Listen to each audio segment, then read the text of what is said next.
If you've seen this many times over and over, as I said in the title, there's nothing to see here except another Manny Mayham. These are two more R44s that came in today. I gotta get busy. I want to make sure that as people get these, I could return the love and get them done in a timely fashion. So these are brand new in the box. I'm going to take them out. I have two. I promise you, I know I've done my double bangers of 2 ribbon mics, but I'll keep this down to 1 tonight. If I can get this one done in due time, I will get the other one done as well.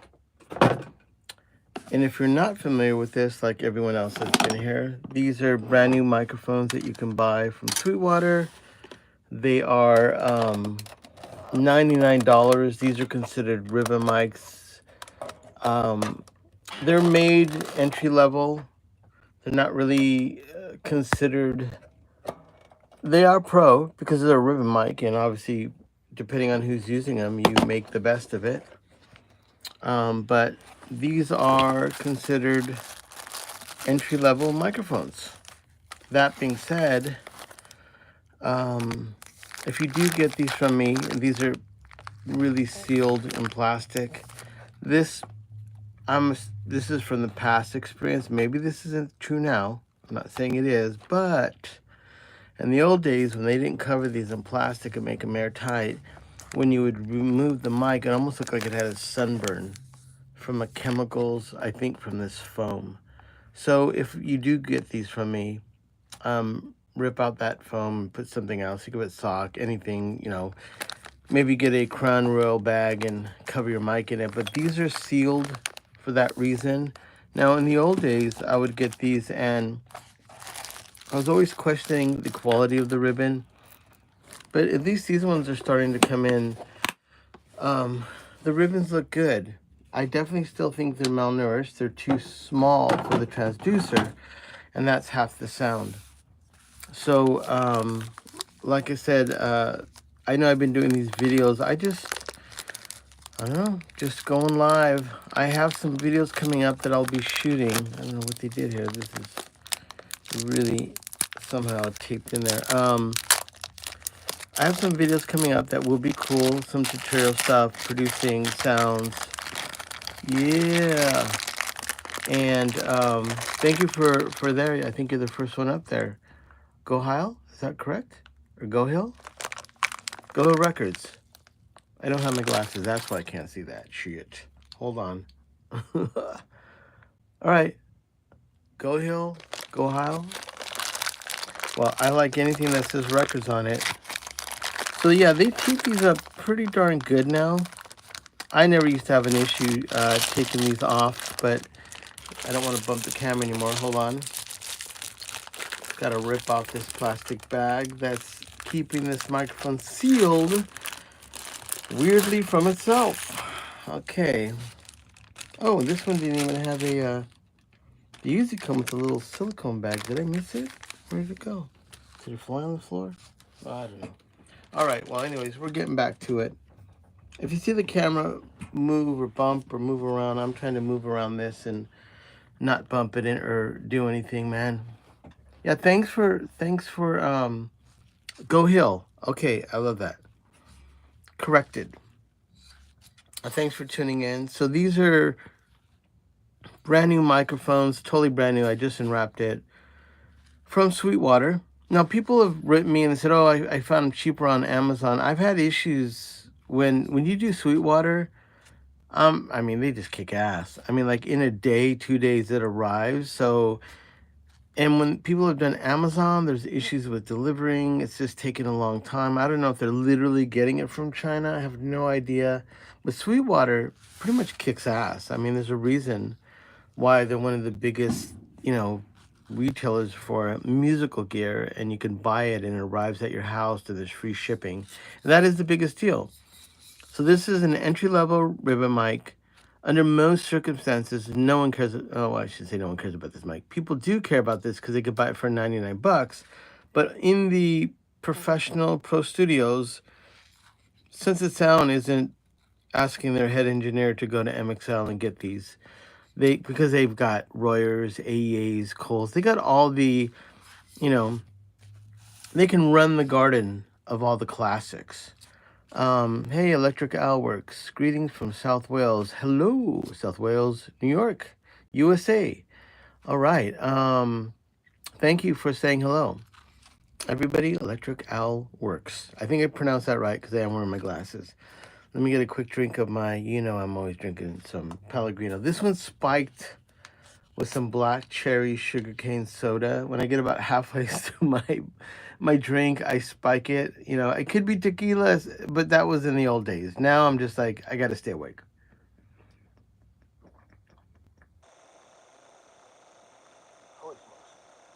That is really good. Okay. So what I'm going to do is people buy these for 99 bucks. They ship them, if you want to get them, my information's in the description. You contact me, I give you my P.O. box.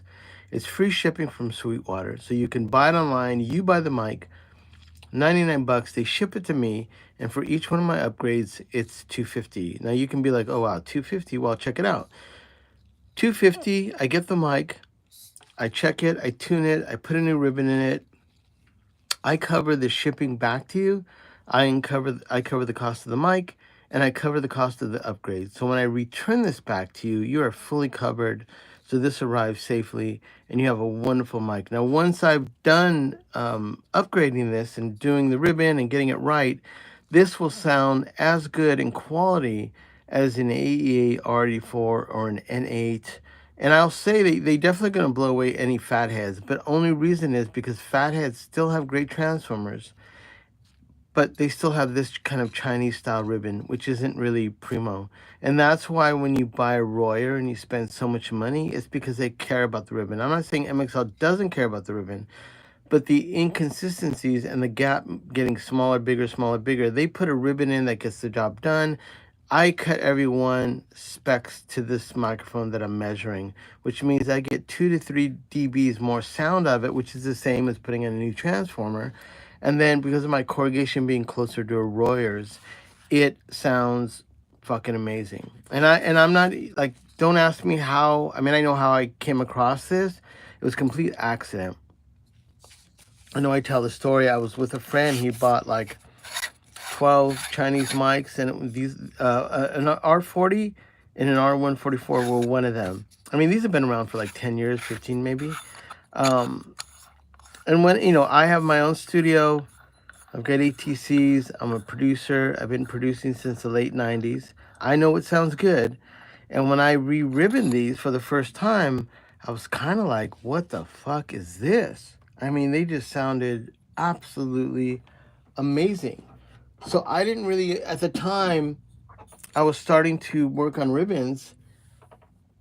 And so then a little, not too far after, I went searching and I saw these. I'm like, oh, cool, I'll pick up another pair. Not thinking about it, I get them. I check them before. I'm like, it sounds like a ribbon mic. It's okay, it's good. Then I re-ribbon it, and once again, I was like, oh my fucking God. So now, up to speed today, Warpaint has a pair of these. My friend Jose at Pro Drum Shop, or a Revival Drum Shop in Portland, he's done some stuff with this. He always records with them. He has a 388 tape machine. I've done ribbon mics for the guy in Granddaddy. That was an Apex. I did the 160s for the drummer for 9 Inch Nails, and also Danny Elfman. He works with the Blink 182 guys. I did his 160s.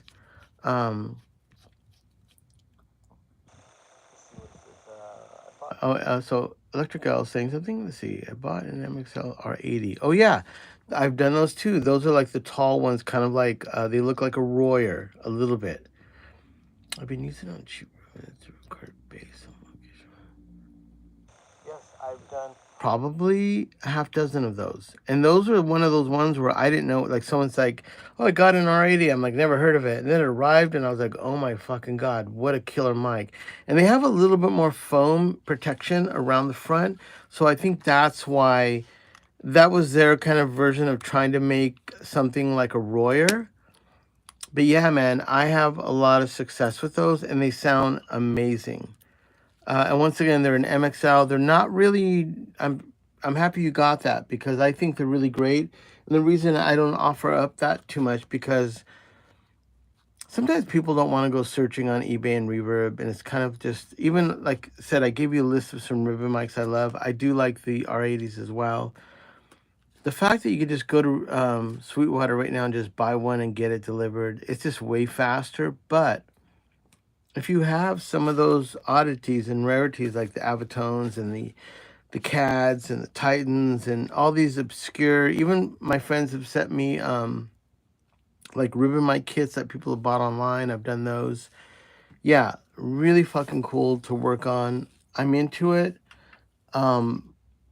Those ones are a little bit tough to open up. Don't attempt to open it, man, because you may break.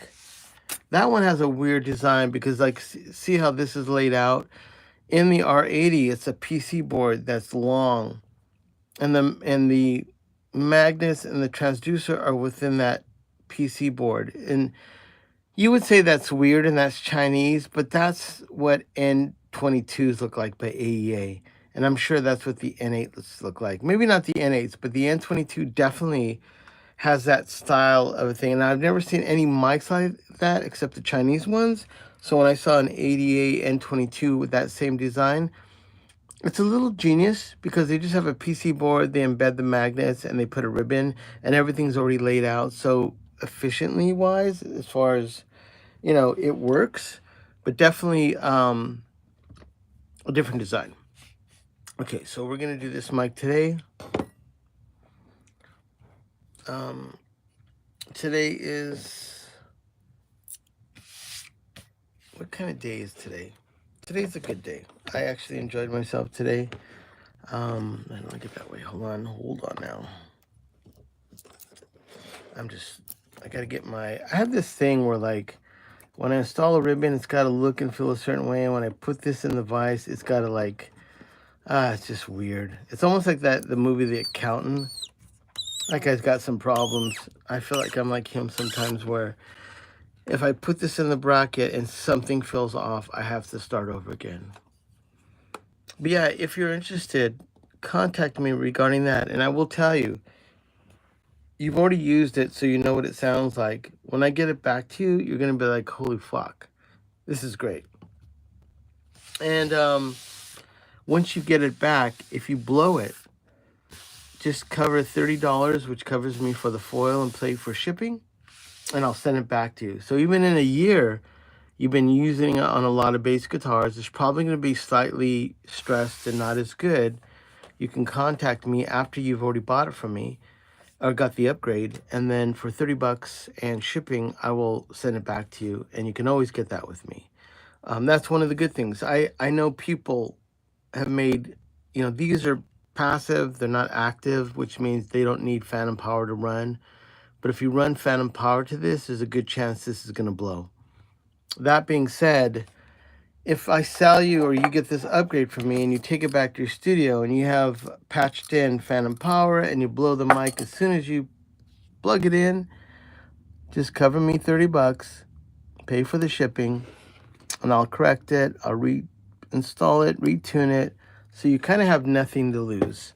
What I'm doing now is I'm just cutting off the tape. I've got to remove this tape to get access to the ribbon, and that's what I'm doing. So I've been doing these all week. It's the only reason I'm doing these. I just have a lot of fucking mics to do. I put the word out there. They've come in. And I also don't want to sit on these. I have records coming up that I want to make sure that if I'm going to work on these, I have proper time. I'm relaxed. None of these are ever done in a rush. And if even on this video, if I do that, and then I test it later after I'm not videotaping it, if something about the mic doesn't sound good or look good, I have no issues with re-ribboning it. And now, why would I even start a ribbon mic company if I didn't like ribboning mics? And I will say this, shockingly, this may be one of the best ones I've ever seen. That looks pretty darn good. Usually I get these and these are completely thrashed. Hold on. Got it. Now, one of the things I will say, even though this one looks really great, I don't know if you can see that. Hold on, let's see if the camera's a little blurry. Put this behind it. I can't do that. Hold on.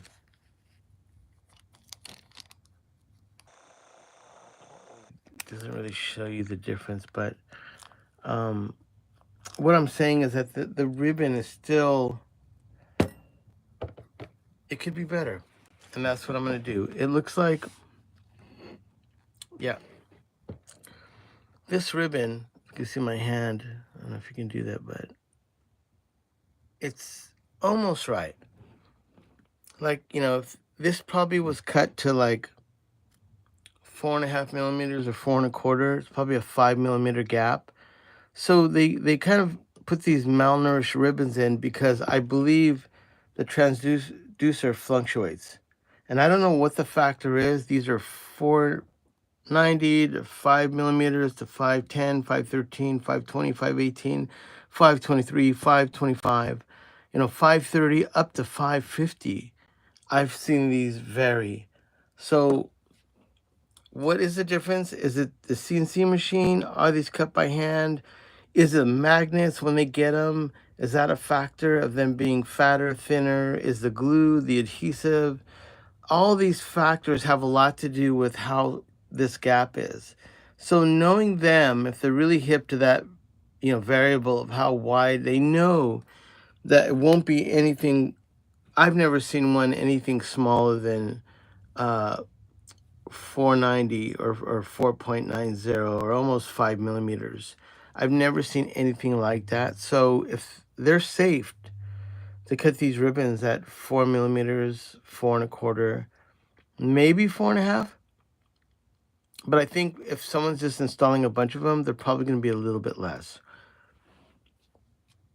I think this may be out of, I don't know if I've done 100 of them, maybe the nicest looking one.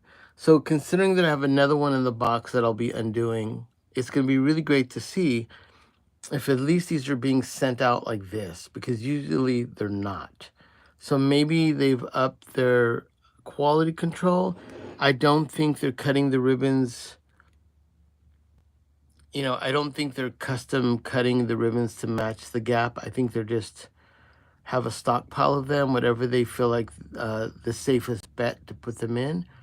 And then the other thing too is that my corrugation is a lot stronger than this. So why would I not just like tell the person who got this, like, oh hey, the ribbon looks good.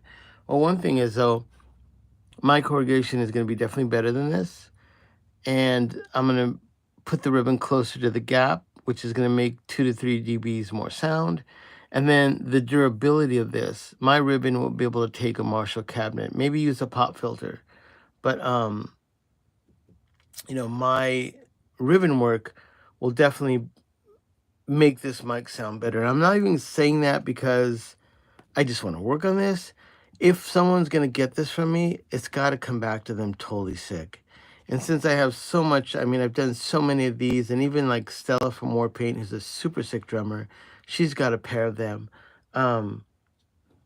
It's just a known fact for me from the feedback I've gotten from everyone.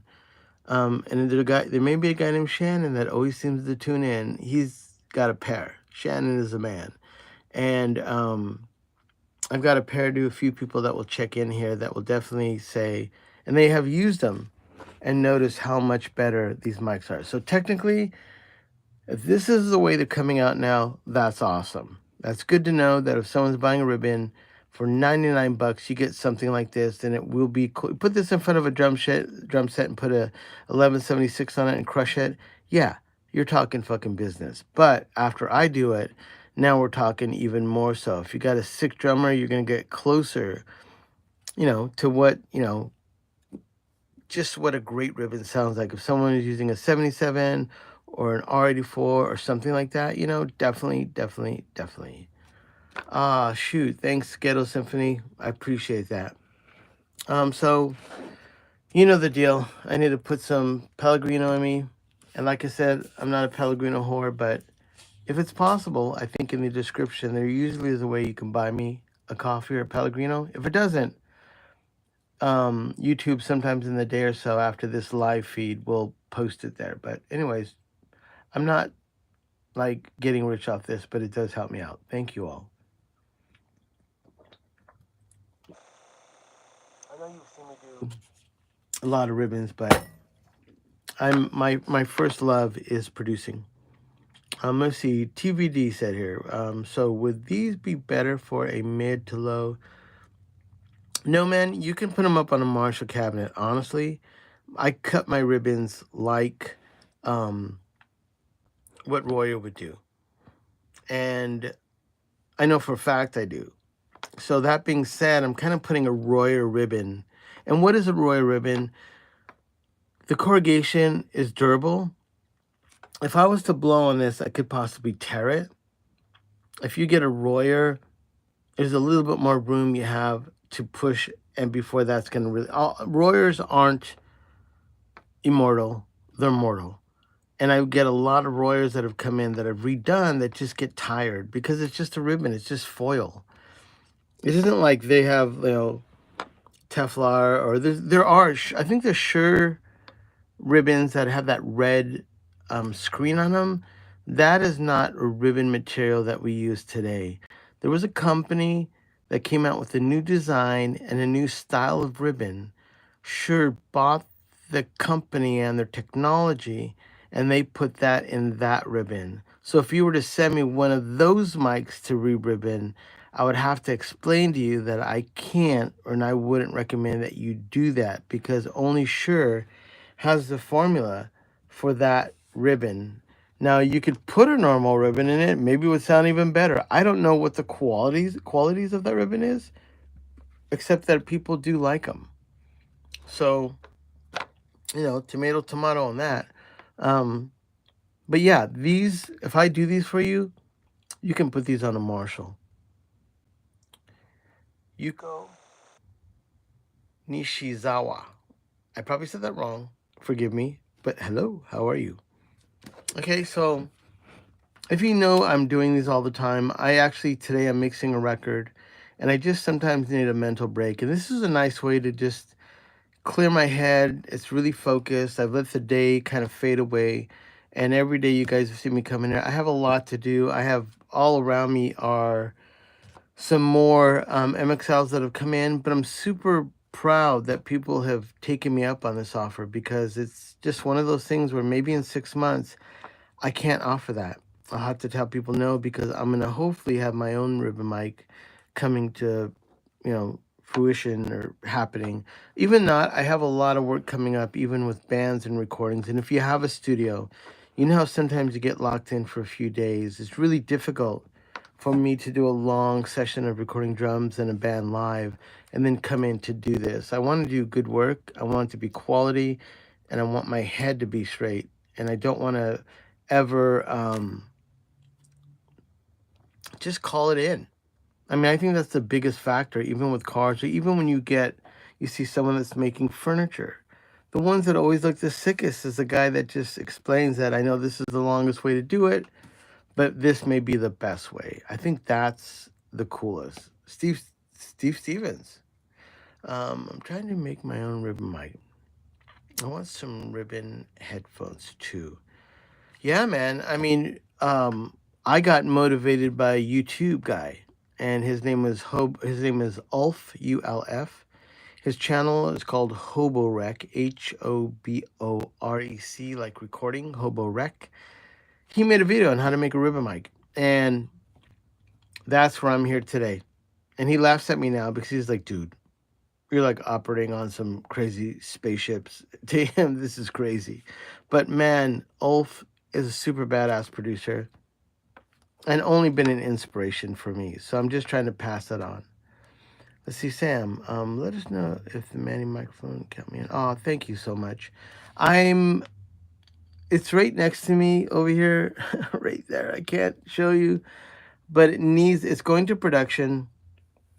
I know that sounds fancy. It's not.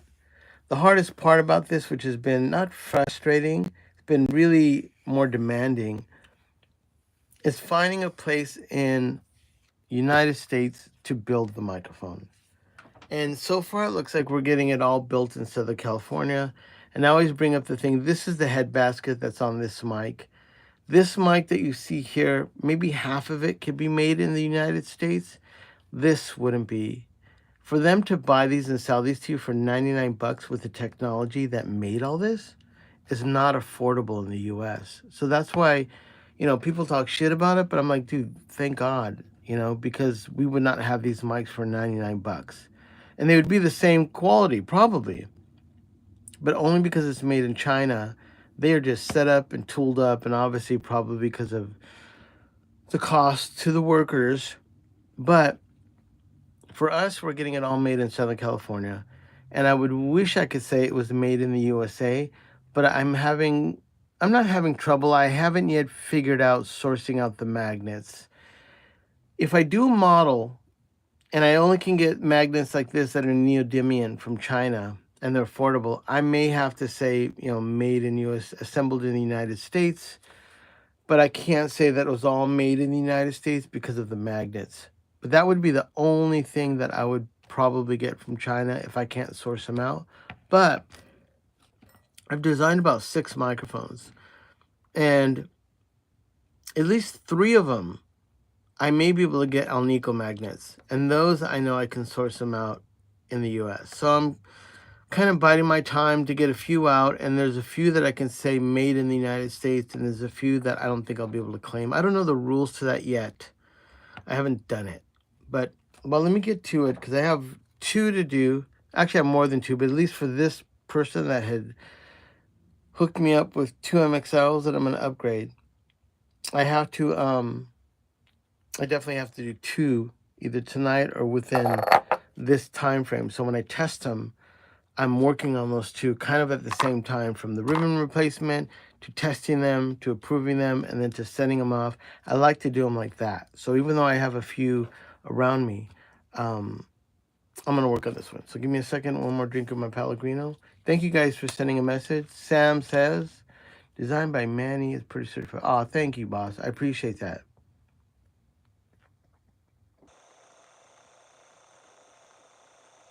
Okay. Well, that's good to know. TVD said tons of companies say made in USA. But yeah, like, I'm being honest with you all. That will be the only thing that will be in the microphone that's not made here. We've already gone to the full design. I'm getting 3 prototypes made right now. It wasn't fucking cheap. But once those 3 are done, there's the happy couple. What's going on? I just did 2 mics for Common Time Production. It's a wonderful lady and her husband, and they have a production team, and they sent me 2 MXLs that I finished. And so there are hopefully going to be some happy campers soon that will be able to pipe in and say they've used my mics and they like them. I've known Mary for a bit. When I was on doing Produce Like a Pro,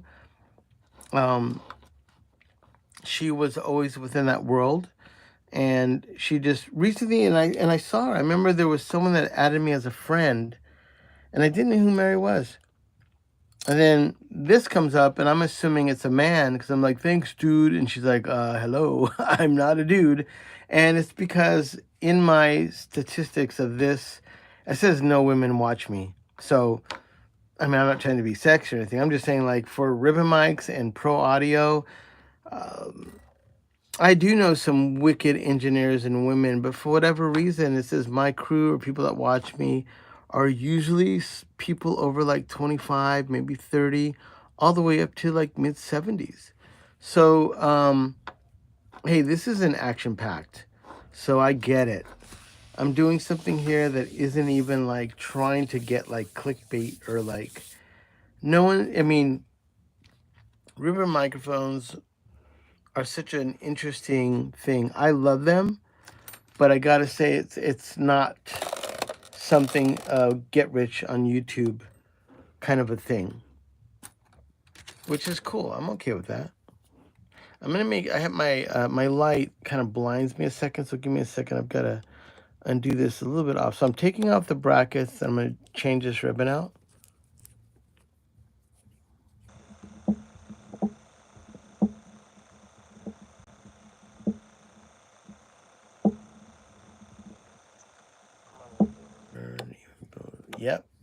I mean, building speaker cabinets, that's something else too. Because I'm old school, when I used to get Marshall cabinets, there's always that thing about getting slants and nuts and speakers and, plywood and what do they have? Oh, that's particle board. That's not good. I mean, there's so many things that go along with cabinets. I'm going to separate these little screws here because I want to make sure that I have the two that go with that clamp.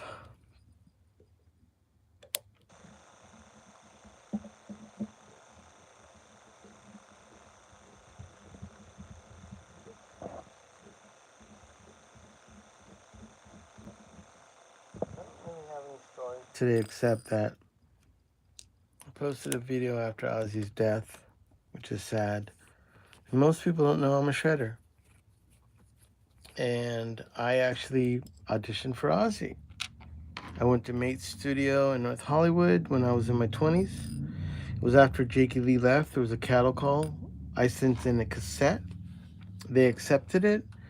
Someone called me, said, now I know what Mates is. It's a pretty famous, like Jackson Browne owned it. And people lock it out like big bands like the Chili Peppers when they're going to go on tour. Actually, before, or maybe they're writing songs for a record, they book out Mates. And that was one of the ones that they do. Hello, Mr. Garcia. So I got called. And I don't know why. I think I went down. I know I had a heavy metal pedal. Now, I play to this day a Rat, that I know I had a Rat from the 80s, but I can't figure out why I would not have gone down there without my Rat. I have the same Rat I've had since I was a kid. So I'm a little bit of, I don't know why that had happened. So I went down there with just my Rat pedal. And this is when Ozzy's band was Randy Castillo on drums and Phil Sousa on bass. And I just came in there, and at the time I was thinking, like, they were so bored. Like, they're like, oh, hey, all right, let's do it. And I was like, fuck, man, this is Ozzy's band. So we actually rocked. We went through 2 records, Bark at the Moon. I think the record is called Ultimate Sin. I could be wrong. It had Shot in the Dark and all that stuff. So yeah, this is after Jake left. So I went in there and played with the band. I played those records back to back with him, and Ozzy was passed out in one of the little booths. And at those times, it's so crazy to be in that moment. But I didn't. Now that I look back on it, I see how those guys were just dudes paid. They're on salary. Okay, hold on. We're having a guitar. All these guitarists are coming in. You're going to be there from this time to this time, 7 days a week. And who knows, when I went in there, I think they'd already been doing it for a few weeks.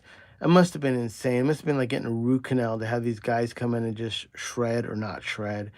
I don't know how he did. Obviously, I didn't get the gig. But it was still, looking back on it now after Ozzy's passing, I don't know if it would have been okay. A lot of times guys from the 80s and the 90s, when they get really big gigs, it doesn't go well for them. My friend calls them tumbleweeds because they have hair and their hair looks like a tumbleweed and they just cannot get out of the fucking past. I became more of, you can say, an indie rocker. And just to give you a little backdrop on myself, when I was 19 or 20, Eddie Kramer, who did Kiss, Hendrix, he thought I was going to be the next Jimi Hendrix, a Latino Jimi Hendrix. So he signed my band to a year contract, and he was trying to get my band signed. It never happened. But in that, of his interest in me, it also brought other producers. A guy named Garth Richardson, or they call him Garth. He stutters, but he goes with that. That's his whole deal. He did Rage. At the time, he was doing Rage. It was right before he did Rage Against the Machine. He'd already done the Chili Peppers. He was working with Eddie Kramer. So when Eddie told him about our band, Garth just said, "Hey man, when Eddie's contract wears out, you better fucking call me. I want to record you." So my first session, I'm removing this. My first session with Garth was at Sound City a few weeks before he recorded Rage Against the Machine there. But Nirvana had already made Nevermind there. So for us, I was pumped. So yeah, this ribbon looks pretty fucking good. Sadly, they always feel a little weird. I will say that. I don't know what that is, but maybe, I don't know. This feels like really good aluminum though. Wherever their source is, let me see. Yeah, I mean, this is a good aluminum. So that ribbon you just saw turned into that. So if you imagine, that little speck was filling up that whole thing, so we can even crazier. That tells you, whoa, I just lost it.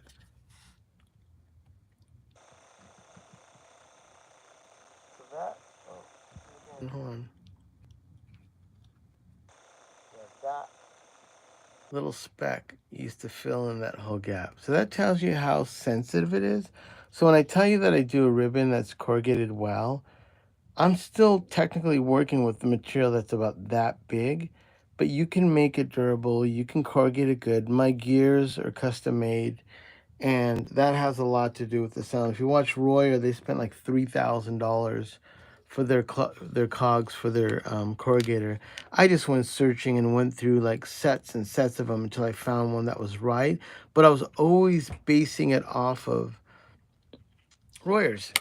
And even though I don't own a Royer, and my microphones will definitely not sound like a Royer, what I loved about their approach was making a durable ribbon. And that's why Shure, like I mentioned earlier, bought the technology to have a different ribbon that was more durable and that wouldn't break, and you can put those and take higher sound pressure. So there's this whole thing about all these different types of corrugation. But when I started making ribbons, I was making Beyer 160s. So this ribbon, if the sound is going this way and it's going out that way, the ribbon moves like that. When Beyer's work is, if the sound is going into the ribbon moves up and down like a piston. You're like, how in the fuck is that? Well, I didn't know the challenge of that because I decided my first mics to work on were Beyer 160. So I designed my ribbon to move like a piston, not to move up and down, without knowing that no one designs ribbons like that except Beyer. So that's how I got into it. And once I started replacing Beyers, and that's why I told you I did the 9 Inch Nails guys 160s. I did Justin Medell Johnson, who's in St. Vincent and Beck. I did his 160s, and I didn't know when I did his 160, he had one back at his studio that was stock, and he compared my 160 I just repaired for him to the stock one, and he said that my ribbon sounded better. So I know I can do.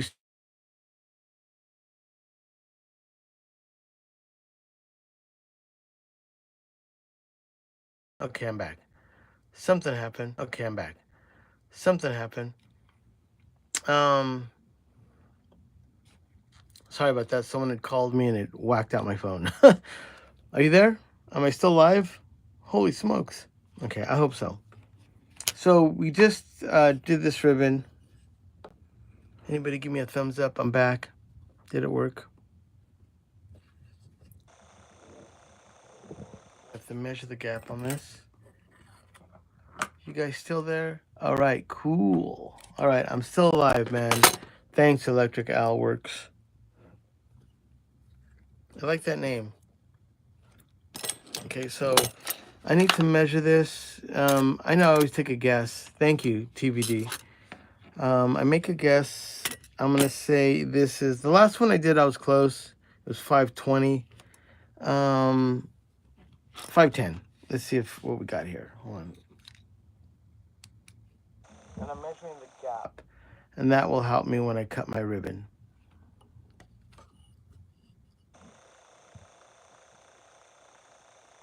That is fair, I believe.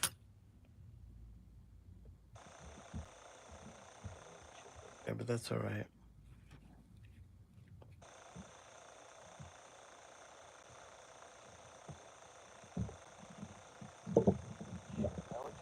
Myself with the magnets ripping it out of my hand and never fucking do it. Okay. I did do it again.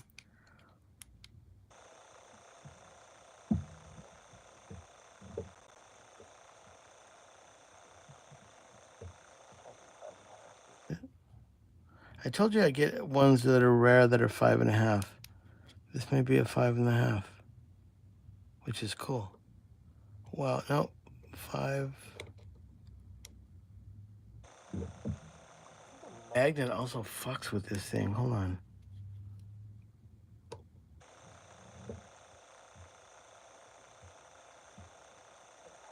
Let me do it again, make sure. I do it a few times to make sure. It's not an exact science, but I'll get close.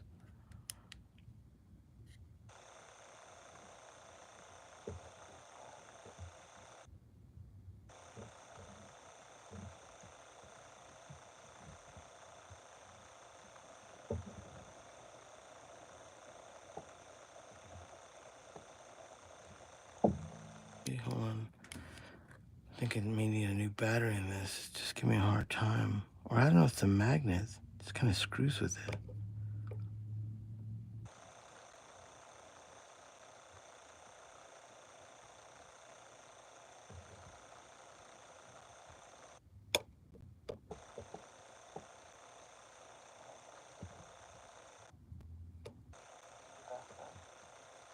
$534.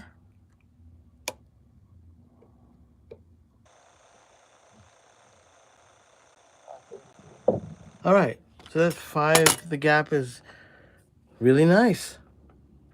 So it was a nice ribbon, nice gap, but doesn't make the grade. We're gonna make this killer. All right, so 533 it is. We need to cut a ribbon for this. Hold on.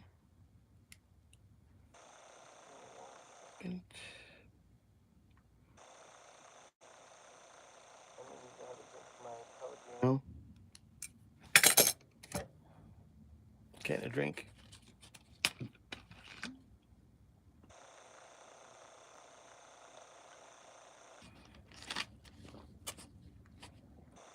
All right.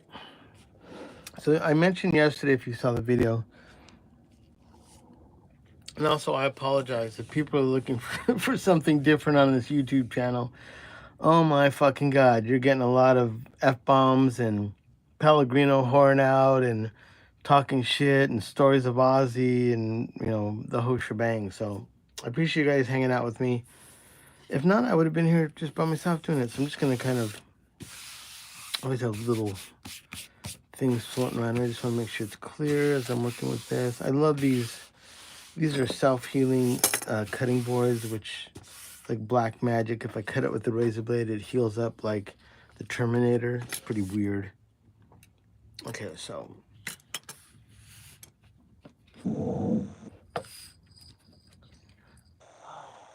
these screens are a little small, so as I fill up my stuff, you'll see me moving the camera around. I apologize.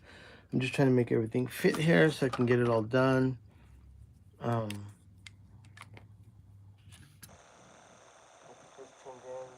Ribbon microphone that people buy for 99 bucks. And then I put a custom ribbon in it that I measure it out to get optimum performance. And then it sounds like a $700 to $1,200 mic. And my corrugations and my ribbons, I don't know how or why, or I'm telling you, I've been recording for like 30 years. I've never made one microphone, never soldered one preamp, barely soldered some mic cables. And then when I got into this ribbon mics, I've done it all, everything that has to do with making a ribbon mic. But I don't know why I have the Midas touch with the ribbons. I don't even know why that's my calling. I'm a pretty badass producer and engineer. I've always prided myself. Steve Albini showed me how to record. And I've followed the path of being an independent engineer. I don't do boy bands. I don't try to get chicks in here to bang them. You know, I'm just not interested in any of that stuff. I really love making music. Thank you so much. Thanks for sharing that. Oh, thank you. Thank you, Sam. So yeah, man, I mean, and also you'll hear me speak honestly. Like I was on Produce Like a Pro.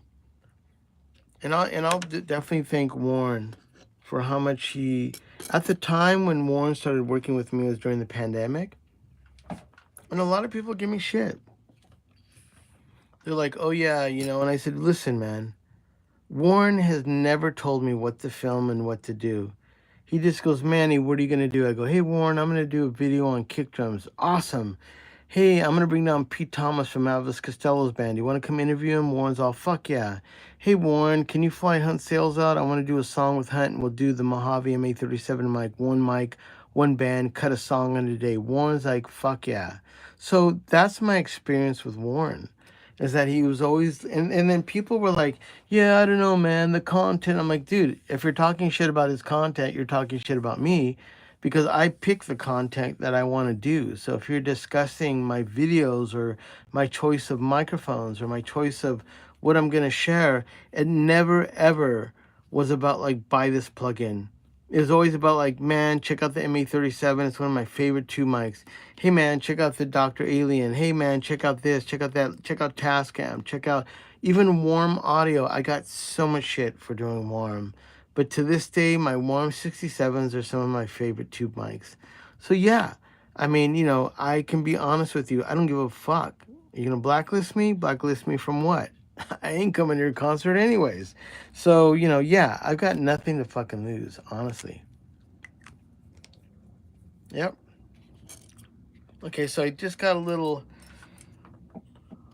style that. Now I'm cutting this as close as now you cannot cut a, let's say I measure that gap and it was 530.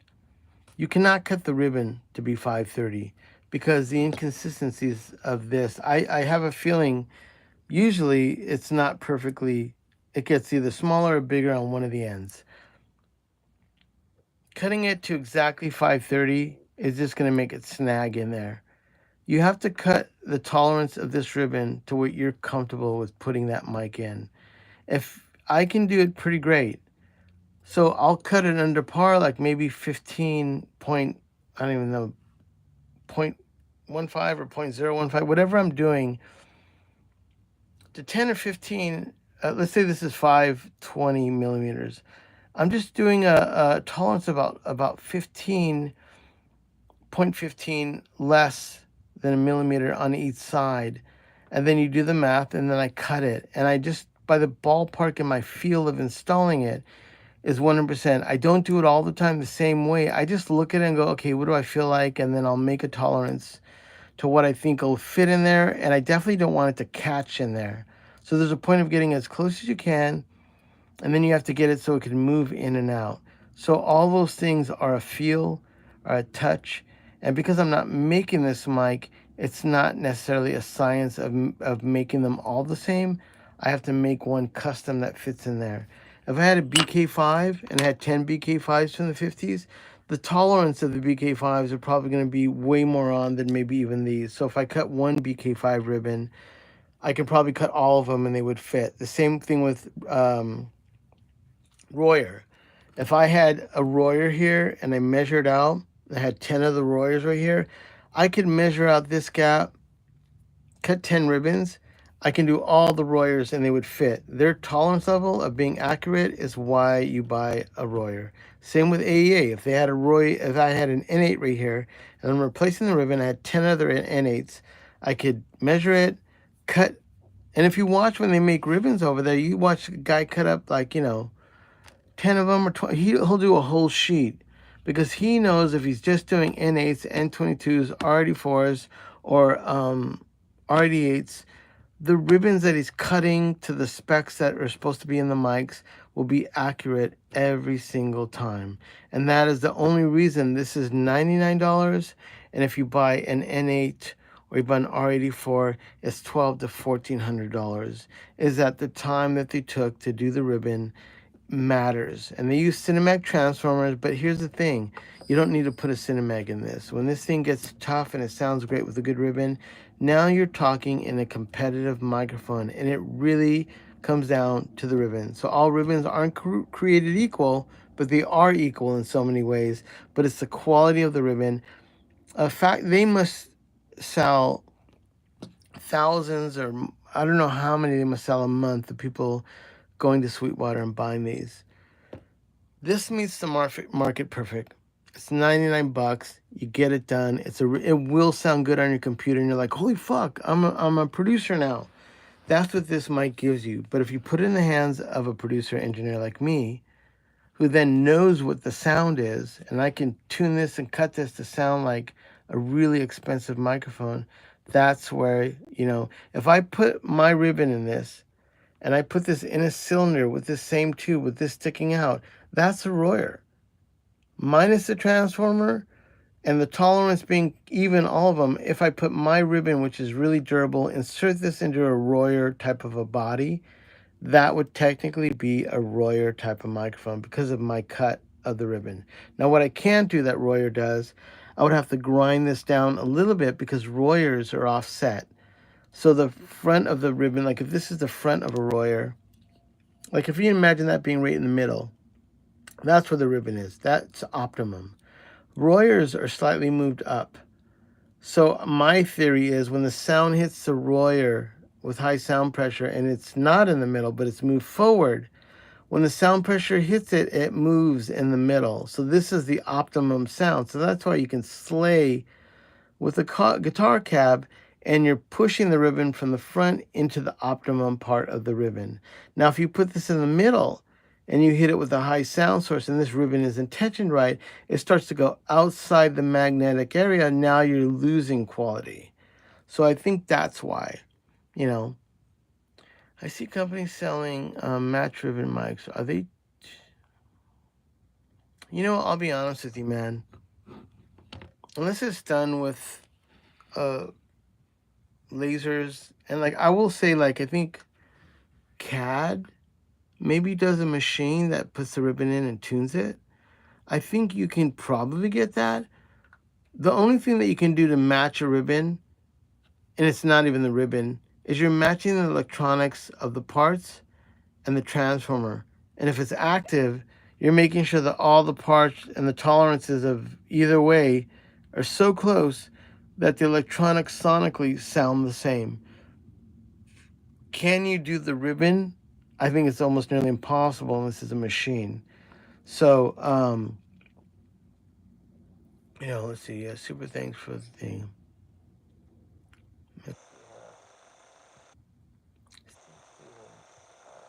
I don't know what you meant by arrogant liar, but is that me? Am I an arrogant liar? I don't know what I'm lying about. So, so the getting them matched, I think, is electronically matching, which is cool because I mean, if you put your mic on a drum set and you have them, bumped up and you have a sound source coming in, yeah, I don't know, Steve Stevens. I thought you were my buddy. Why am I an arrogant liar? Let's see what Steve Stevens said. Let's go back a little bit. Steve, what are you doing? What are you talking about? Let's see here.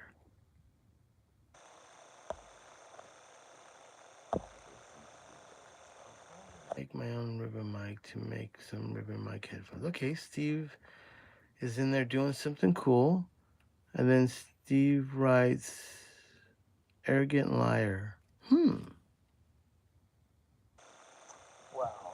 Steve has his own opinion about something. Or maybe he was watching the TV show and he saw a guy on the TV and he goes, that guy's an arrogant liar. And he typed it at the same time. Is that possible? Anyways, yeah, I don't know what the deal is, but it's okay. Steve is welcome to be here. Believe me, I was on Warren's channel and some of my videos were like 100,000 down to 10,000 and people would rip on you. And I just look at it like it's okay. I have no time in my life to battle people. If you think I'm an arrogant liar, then man, change the channel, please. Go watch something that you really want to watch, Maybe it's donkeys and horses, and maybe you watch baby duckies or something. You really like baby duckies. I mean, maybe that's your deal. I don't know. But whatever it is, let's go find it. Let's have a good time. All right, so we're going to cut this because I'm an arrogant liar, apparently, according to Steve Stevens, who has a great name, like Steve Stevens, the guitarist, was a badass for Billy Idol. If that's you, Steve Stevens, I'm tripping because you're my favorite guitar player. Anyways, Let's see here. Hold on.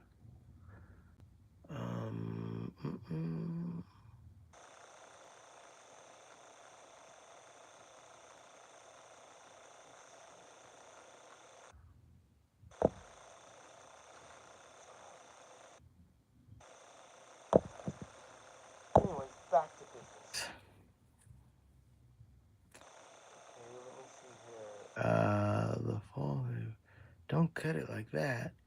Maybe you're gonna watch me cut it like that. I'm gonna do it. That's what I'm gonna do. I'm going to cut it like that. Just like that.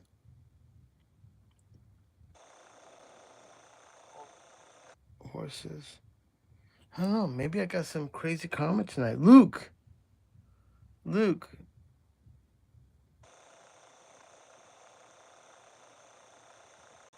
Oh my God. Luke, congratulations. Looks like you're gonna have another baby. Okay, so I'm gonna get a new razor blade that's recently new. I've been told not to cut it like that, and I've been told I'm an arrogant liar right now. I don't know what's going on. Is it a full moon or something? Is it today like Friday the 13th? After I post this video, all these comments go away. So you can say anything you want. That's why I'm not too worried about it. And also, a friend is a friend or a foe is a foe. It doesn't matter to me. I've been on the earth too long to give a fuck, honestly. I could give one fuck. I don't. I don't care. If I worried what everyone said or what people said about you, if you worry about that shit, hold on.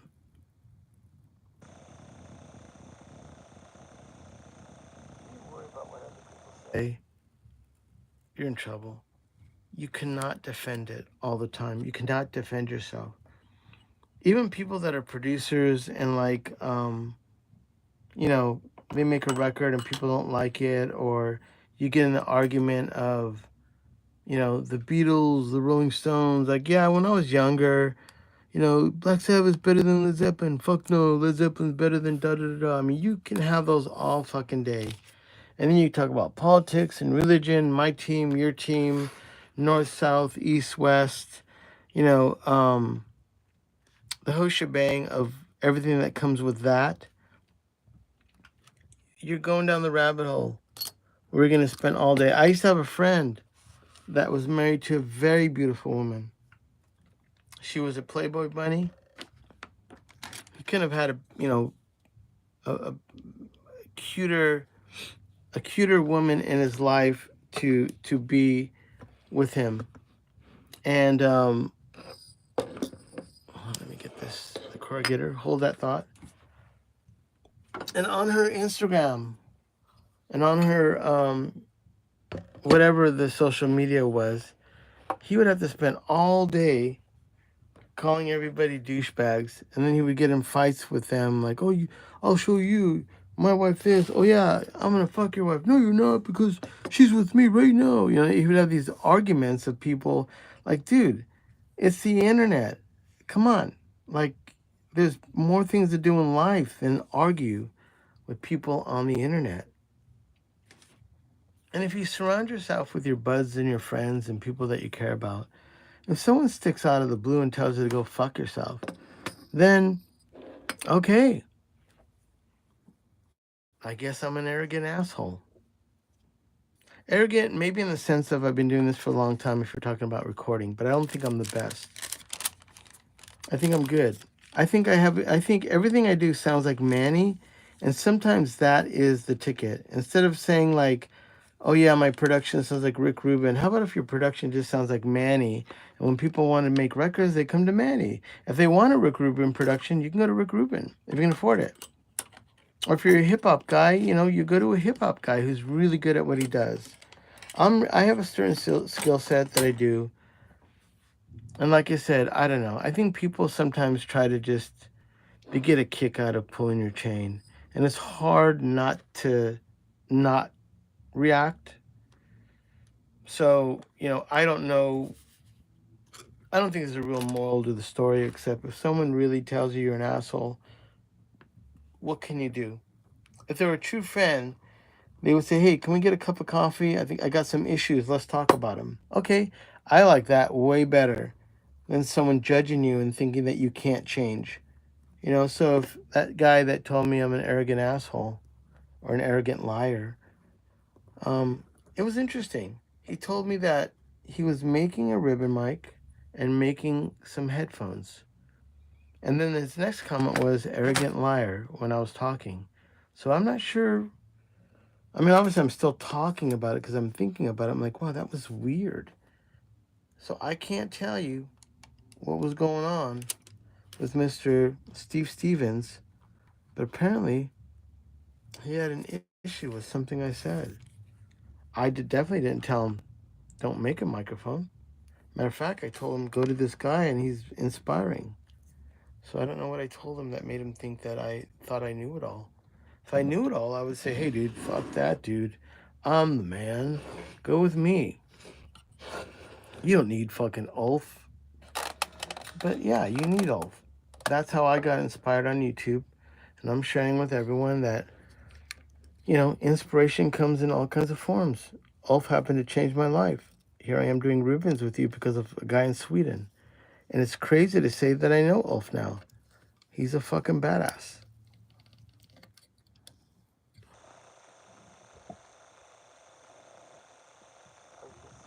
Right when I'm doing shit that's serious. Oh, fuck.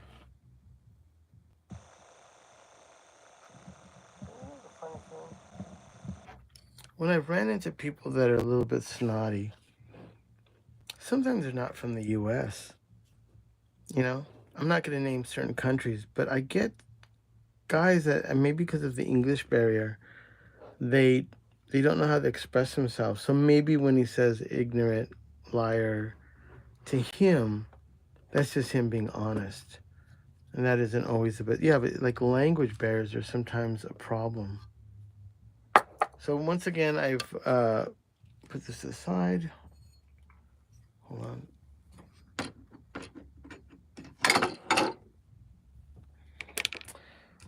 Get a drink here.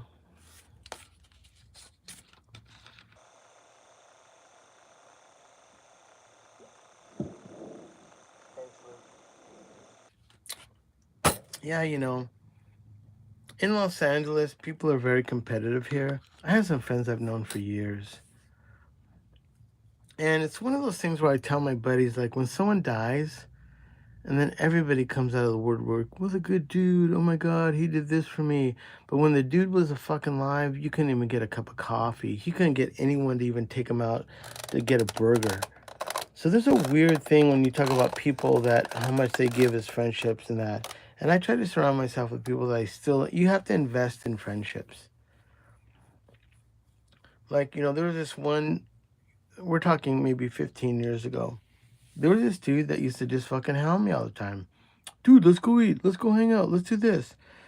And I was initially like, if you can imagine looking over his shoulder because I'm, oh, that guy's cool. Hey, what's going on? Or like I'm meeting other people in other bands. And this one guy was like, hey, over here, over here. And I didn't get it. I was like, what? That guy's so fucking excited to hang out with. It's creepy. And then someone was ghosting me. I was trying to text this person. I'm doing the same thing to him. Hey, man, let's hang out. What are you doing? I'd love to meet you. And this person does not give a fuck to meet me.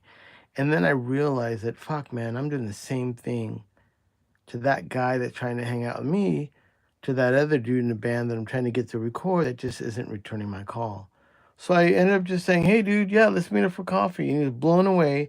That guy ended up becoming one of my best friends. I mean, to the point of like my car breaks down. Dude, I'm on the fucking 405. It's like 3 in the morning. He's like hops in his car and drives and picks me up or helps me start my car. You know, like that's a good friend. So I think it's always comes down to perspective, you know, of making sure that if you're judging and you're making an assumption of someone, you know, I think that sometimes you're wrong. And I was definitely wrong in how I handled that. And it really made me more humble about friendships and humble about how I treat people. And now, like, I really try my best to get back to people fast. I have some friends that still never fucking return your calls, artists I work with that I can't even get that fucking dude to confirm. Then he shows up the morning of the session. Hey, dude, I'm ready to go. Well, dude, you text me. I text you like 15 times. Oh, I know. Sorry, I was busy. Well, no shit. No was I. So was I. But you get it. All right. So I got my ribbon. Now I need to stretch the ribbon. I think you've always watched me do that. Got to find my little wooden clothespin. Okay, I've got to stretch this out to relieve the tension of the ribbon. Because if I install it as it is right now, the first, same time, hold on. The first gust of wind that hits this is going to rip this mic apart or make it, hold on.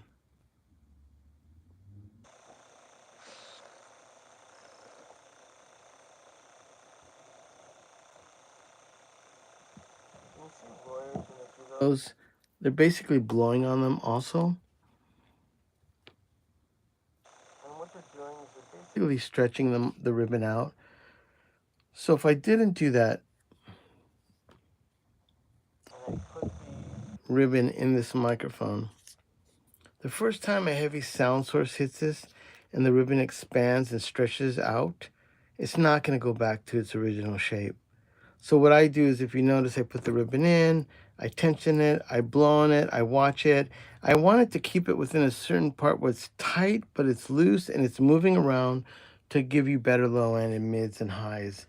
That's important. If I install it without, that's why I think most MXLs that come in, they're sagging because when they install them, they don't stretch them out. They just get them off assembly line or whatever. Maybe they're with a machine. And when they install them, they're not being fully stretched out. So when they travel across the seas or the oceans, and it's moving around, little by little, it starts to expand like an accordion, but it never goes back to its original shape. Speaking of learning to mix like Manny, mixing like Manny is crazy, but there are some golden rules to mixing, which I will say that you should always mix so it sounds interesting. That's my first tip to mixing. Like if there is a great bass player in the band, like when you listen to Elvis Costello, the bass is so fucking insane. Well, yeah, if you listen to Duran Duran, maybe that's not your kind of music, but when you listen to Duran Duran's, Jesus Christ, man, it's like a bass solo through the whole song. Well, they mixed it. You know, even like Rio, doom, boom, boom,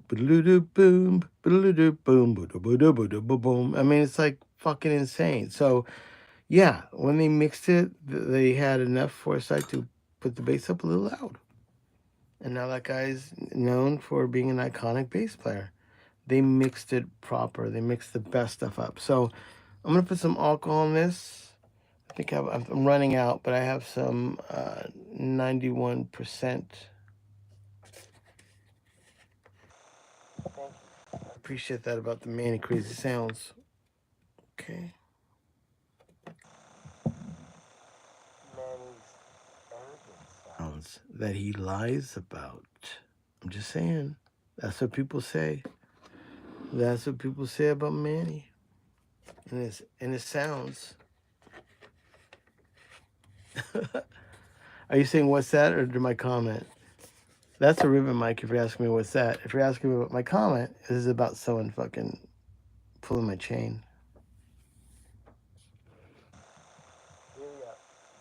This is a ribbon microphone, if that's what you're asking, and there was a ribbon inside there, and I'm going to replace it with this. That is a ribbon. Oy, oy. And I have to put that inside that little thing, and that's a microphone. That is called a ribbon microphone, if you can believe that. Daily up, join in the crowd.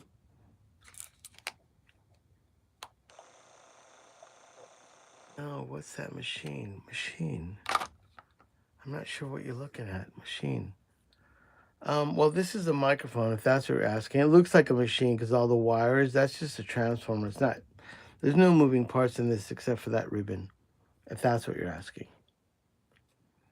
It looks ominous and strange, but if you put it sideways, it's just a microphone. But I have to watch out because I'm getting it close to the ribbon right there. Hold on a second. Okay. I need to install this ribbon. and I'm trying to get it one and done. You guys have been nice enough to hang out for 70 minutes already. Jesus. And I thought I was going to do a quickie today. So I'm going to put some alcohol on the ends. Well, first of all, I didn't clean it. Son of a gun. Come on. The reason you have to clean it is that these magnets are so strong. They just pull little particles of metal to stick on them. So I just want to make sure everything's clean. Now, I can't put the ribbon in for a second because the magnets are wet. I'm going to dry them. If the ribbon even gets stuck to the magnet, it's going to rip. Okay. And my Q-tip is shot. You saw me mess up a ribbon, or almost mess up a ribbon by a bad Q-tip. So let's change it out. Hold on.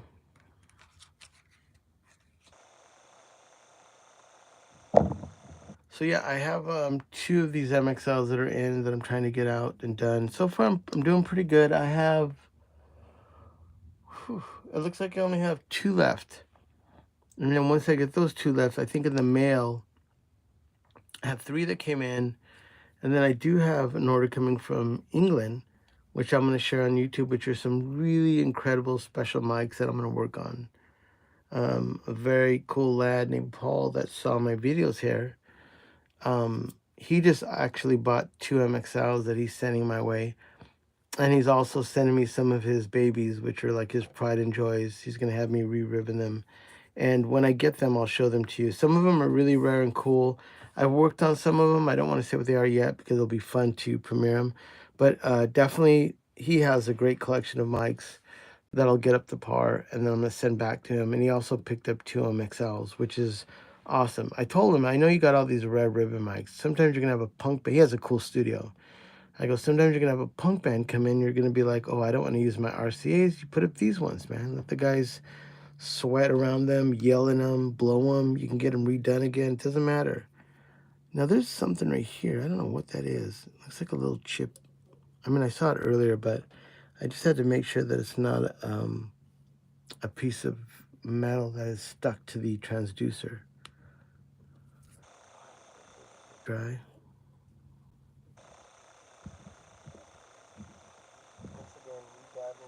Oh, boom.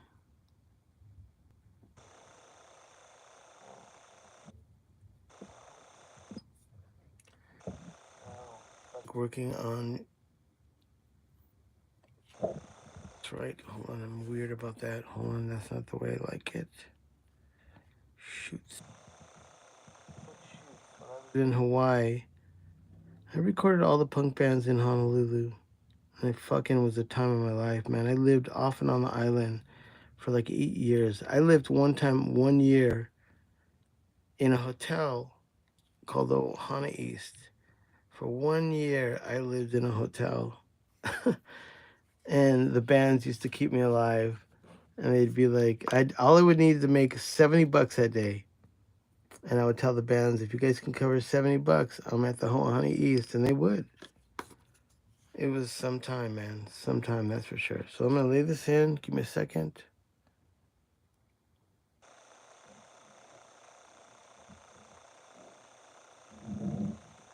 Let's kind of fine tune this.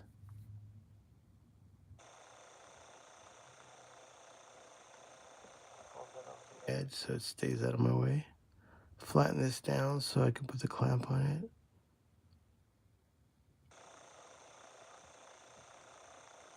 I'm not worried about the texture too much because I can do this side, but I want to make sure that it's in the middle. Let me check that now. I'm going to take it out of view, put it in the light. Peace out, brother.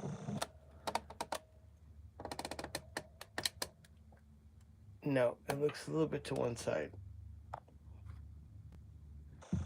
So over here, I feel like it's too close to there. And that's why you have to give yourself a little wiggle room, because you do have to get it between the transducer or the magnets the best you can. I think that's better.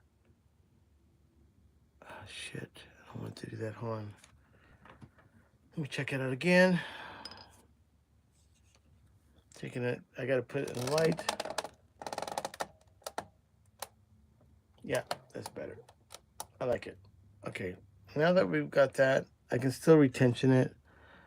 Matter of fact, I think I'm gonna reach. I think look, it moved a little bit. Son of a bitch! Why did it fucking move?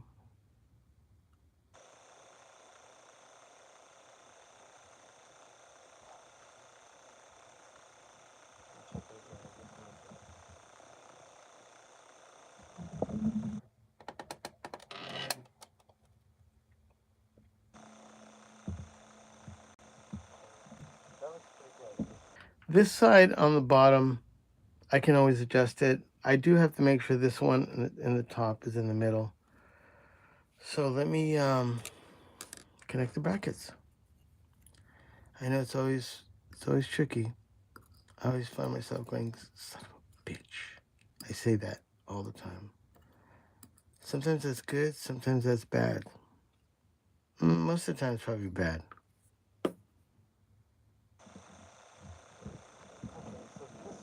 It's usually the plastic one, which is in the middle of the mic, and the brass one is on the other side. Because this one,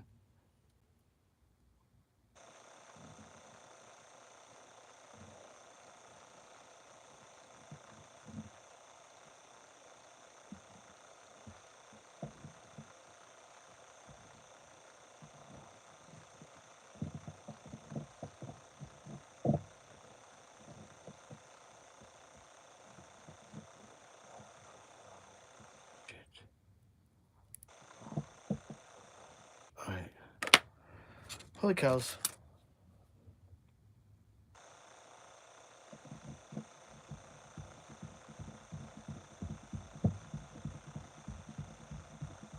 I'm not going to put this all the way down tight because see that's off. I need to move that. If I put it super tight, it could mess with the magnet.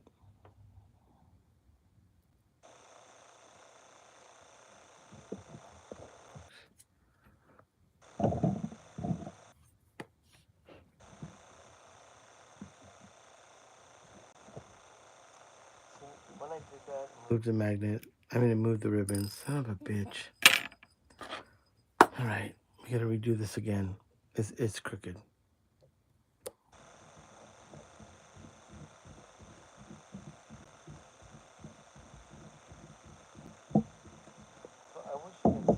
It is always perfect, but like a practicing physician and a practicing lawyer, when they fuck up your case, or they say, sorry about your knee, we'll have to redo it, or your hips, that's a practicing physician.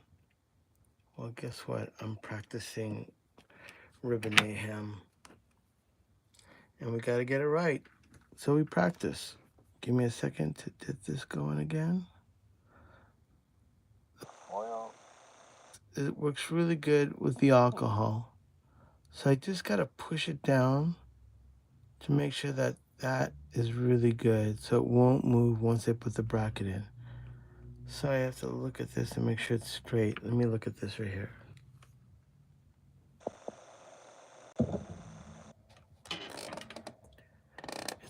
It's crooked. So even though, because it's a ribbon, it's kind of like water.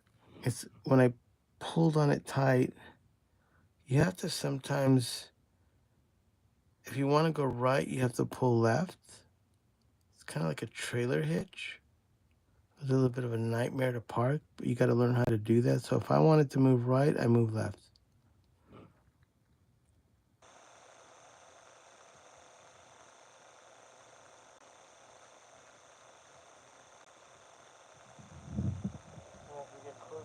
It becomes more serious.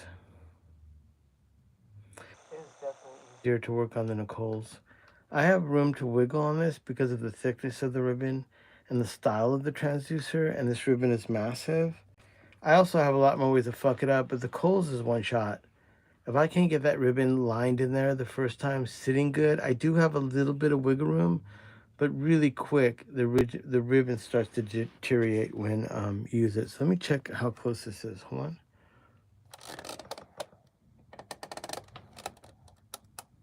All right. That looks good. This one comes loose a little bit. I can always adjust it, but I really got to get that one in the middle when I lock it in first, because then it'll give me some wiggle room to adjust the one in the back. So I know the biggest issue was me seeing where I am, so I got to move this to where I can see it. Sit too far back from the camera, I can't see where this screw is supposed to go in, and that's important. I got to see that. Oh, come on. Come on, motherfucker. Okay. That one ain't good. Okay.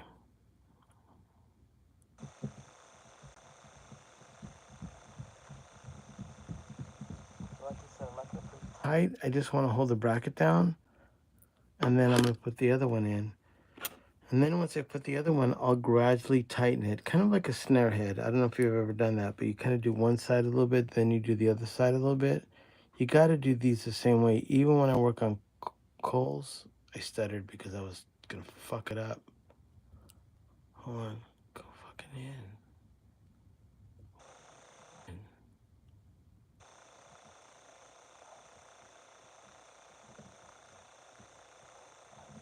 Goes, son of a bitch. Holy cows, Batman. That was nerve-wracking.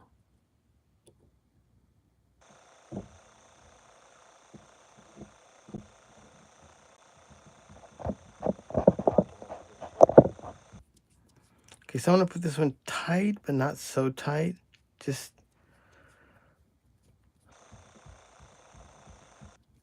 okay. Then I'm gonna do the other one. This one I'll crank down a little bit now.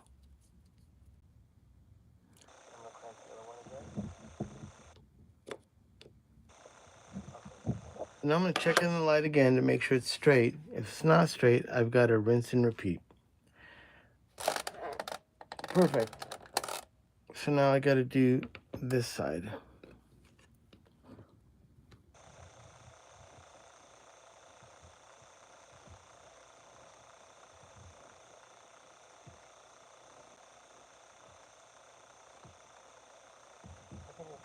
More tension on that. Even though I don't want to move it, I gotta move it.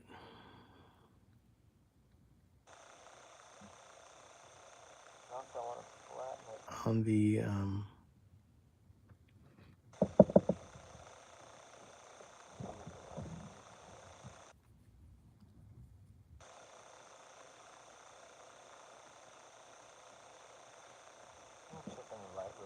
or start going left and right with this. All right, that's good.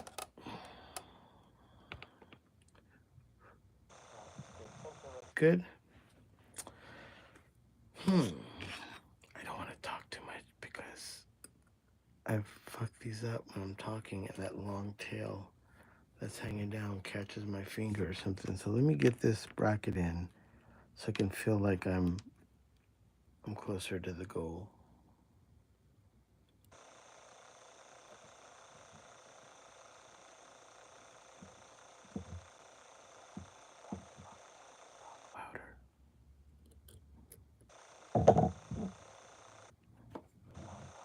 I felt like it moved.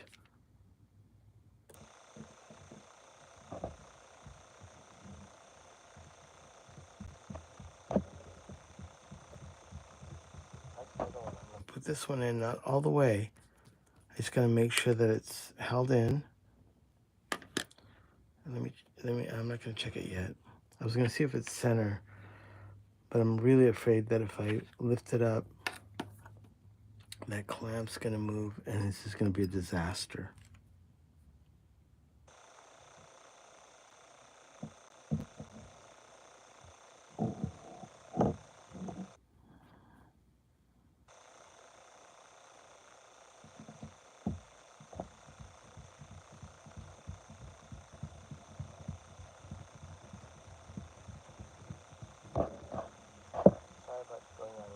I'm just a little intense right now, and putting the camera in front of my face is not working out for me to lock in these last screws, and these are important.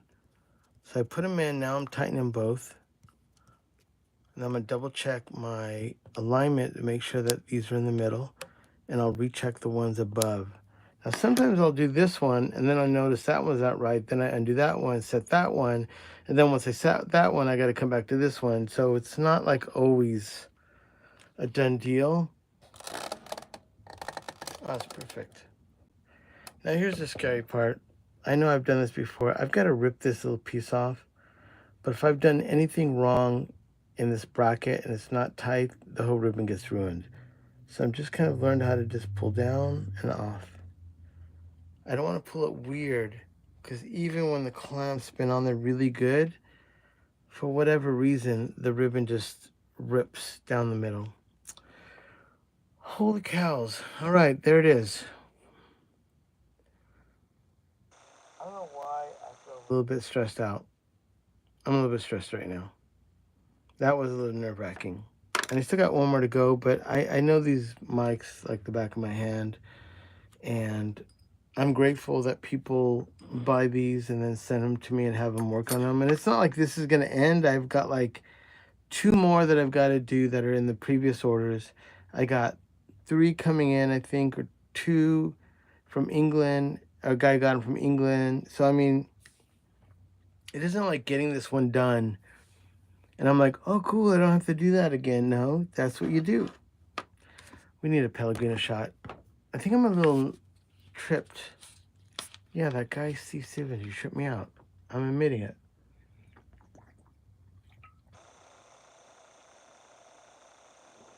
But like I said, I've always like, I can't think of, thank you.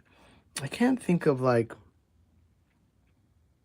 if I tell you an opinion about some people from other countries and stuff, then it sounds like when people say about Americans, oh, all Americans are this or that, and they got their stigma, whatever our stereotype is. So I just had some situations working with some musicians that are from certain countries that just have a way of expressing themselves, which themselves sound arrogant when they describe you as being arrogant. But I think that's part of their language. I think that's how they speak. You know, when you have those people that don't have a filter that has empathy for other people, that's when you get comments like that that are misunderstood, that they're not meaning it that way. Or they are, but it comes across a lot harsher. So if English is their second language, you know, then I've heard a lot of friends, even when I was in Hong Kong working there with a bunch of different bands. I ran into a few Swedish people, and when they had a few drinks, holy smokes, they would lay into you about America, and I'd be like, "What the fuck is that?" So I thought, oh, maybe all Swedish people are like that. And then I meet Ulf. I'm like, no, all Swedish people aren't like that because Ulf was definitely not like that. And my friend Mateus and a bunch of other people I've met, I'm like, okay, so yeah, you could have one experience that gives you an idea about someone, but it doesn't mean that everybody's like that. You can't paint everyone with the same brush or stroke. Okay, we got to put this last little schnizzle manizzle on this mic. Ooh, sorry about that sound. To get this done, I'm basically getting this tape. I'll put this over here so you can see what I'm doing. If you see my knees, I'm wearing shorts. It's just hot. It was almost 90 degrees in LA, but I know there's places in the country that are hotter than that. If you lived in the desert, Palm Springs, you're like, Manny, that's air conditioning weather for us. Okay. Or Texas. So I'm just cutting. This is the tape that the mic came with. And I'm just putting the same type back on. It works really good for the screen. Have no issues with that style.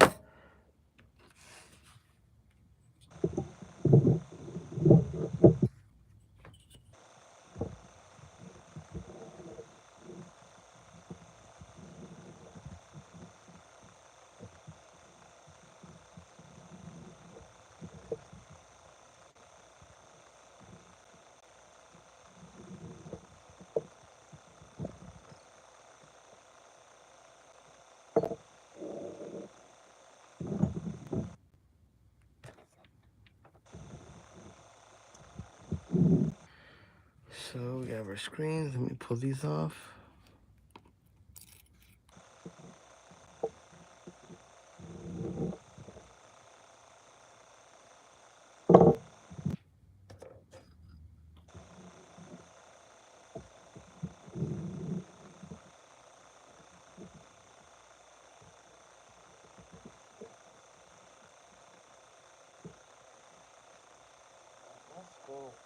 to keep the ribbon from flying out of this and damaging it. And maybe a little bit of sound that this does, but I think it's more like that's why Royers have them, to keep the ribbons in place. They get a little unruly. I don't really like the way that came out. Hold on.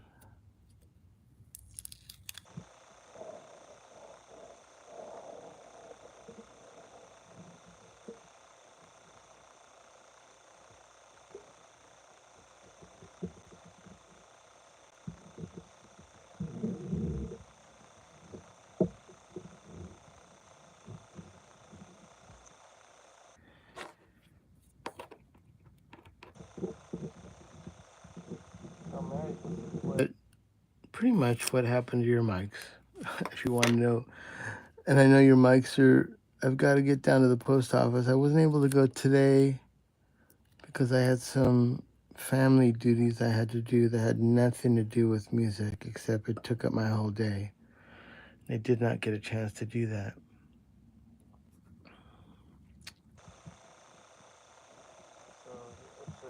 I always believe in fostering a positive interaction within a chat. We should be blessed to be part of a community of people that like Manny. Oh, thank you, man. That was totally cool. I'm with you, man. I look at. I can be completely jaded, and my story, if you want to know my truth, is when I went to China for 2 years and recorded all the bands I could find. I carried my own gear. I had no money. I almost died a bunch of times for 2 years, and that was when I was 45. That was me leaving Los Angeles because I just had enough. Engineering, arrogance, I felt like, like cancer is poison. And if you poison yourself, you're going to die. It's just your body is not accepting to negative energy if you're constantly bombarded by that. So, when I decided to go to China, I bought a one-way ticket to Shanghai that took me through Taipei. And I just wanted to know, my question to myself was, because I thought people were arrogant and the community of Los Angeles is just industry, it's shitty, like as Albini would say. I found myself recording arrogant people that would sell out the local clubs that weren't from LA, that were just, they're sitting in my studio, they're recording before they're playing a sold out show. And one guy in the band goes, "Hey, Tommy, we sold out the Echo. Hey, bro, this sandwich doesn't have any mayonnaise. Oh, sorry about that." Like, they didn't give a fuck. And me being in a band from Los Angeles, I've never sold out a show. I played sold out shows. We opened up for Fugazi, and it was fucking beyond sold out. But I personally didn't have a sold out show of my own band. So when I'd have artists that had that kind of vibe, it really bummed me out. And then through the course of exploring this idea of getting a recording system together and traveling to another country, at the time when I went to China, there was no ins or out. It was really difficult to get into China. It was difficult to get out of China. And because if you don't understand the terrain, to go from Hong Kong to China, even though it's part of China, it's considered international and you're leaving the country. So I couldn't fly to Beijing, fly to Hong Kong, enter Shenzhen again without getting another visa, or they could possibly say no to me. So I had to get all the visas, get all my paperwork in order. I flew to the SE factory and picked up microphones from the owner, Sui, who to this day, I thank that guy for doing that for me. And yeah, I had to survive in China recording bands. And I had to carry my gear and set up every session and haul my equipment, like my 002, my SM7s, all my tube mics. I had 60 pounds of cables. And that's not including what was on my body, a laptop. And we're talking 2011 to 13, because you imagine everything is bigger. Laptops are bigger, hard drives are bigger. I had to carry a transformer to transform my one of my preamps from 220 to 120. And yeah, I walked around every day and recorded bands, and I was to set up from the ground up every session. It was humbling. And so when I came back to LA after 2 years of that, I was just like, man, throw me to the wolves. I'm cool. And I remember the first session I did, I had this bass player. I put up the mics on his bass rig. I think I had like a D12, a D112, a newer one. I put it on his bass rig, and he goes, "Hey, bro." And this is like literally, I came back from China, and I'm like, "Oh, fuck that. I'm rebooted." And this guy goes, "Hey, bro, you see that mic over on my bass rig?" And it's like a fucking D12. It's like everybody uses a D112. Sorry, D112. And he's like, "I don't really like the way it looks, bro." I was like, "What? You don't like the..." And then I was starting to get riled up. I said, "Okay, calm down. You just went to China. You set up your fucking gear all the time. Just handle it." So I get the guys to come with me. I take them upstairs. I open up a drawer of all these mics. And I say, "You pick a mic that you think looks cool on your bass rig." He's like, "Really?" I go, "Yeah." Now I'm thinking like, fuck, man, I just checked his bass rig and it sounded fucking great with that D112. So I don't know what he's going to do. And as he starts to reach around my mic drawer, I start thinking, don't grab that one, don't grab that one. And then he grabs it. He grabs the Sennheiser 609, not the vintage one, like the Guitar Center $99 one, which is great because you can just tape it and put it over a Fender and it's fine. But I never use that on a bass rig. So I'm just like, fuck, man. Okay. So I put it on his bass rig. He goes, "Man, that looks so good." And I was like, oh my fucking God. So actually, at the time, I had used an NS10 speaker for low end. So I wasn't too worried. So then when he recorded, I was like, oh my God, man. When I went to mix, his bass sounded so fucking mean. So for 2 years after that, I always used the 609 on the bass. And so, yeah, you have to have an open mind. You have to believe in learning. You can't be fucking jaded. Like, you can't tell someone, "No, that's stupid, dude. That's a wrong..." You know what? Shut the fuck up. Put another mic on it. And then if they don't like it, they'll tell you. Rebooted my whole sense of recording while China. If you guys want to read that, go to Tape Op magazine. It's one of the biggest layouts I've ever seen in Tape Op. And it was Manny in China. The issues would have been in maybe 2015 because I went from 2011 to 13. I think Larry Crane posted it sometime after. So yeah, check it out. Just Google Manny in China Tape Op and you'll see the whole story. It's pretty fucking, I mean, it's a long story. You definitely got to be taking a poop while you read this one. So anyway, so I did this. I've got to put the, let's see here.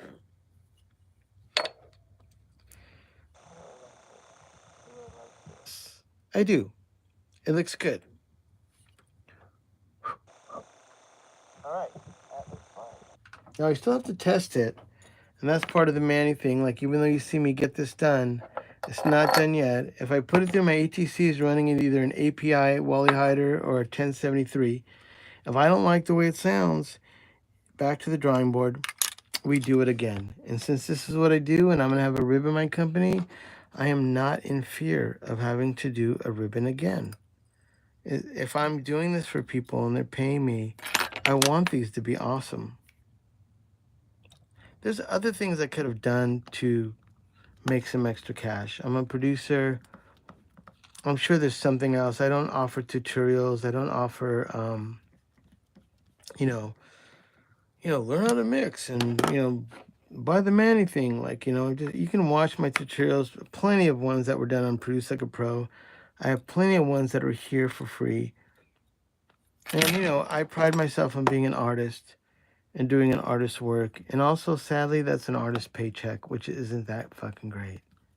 If you want to support me, you can add me here. In the description below it, there's a little thanks icon. If it doesn't show up now, it'll be there in a day. You can buy me a little cup of coffee or Pellegrino.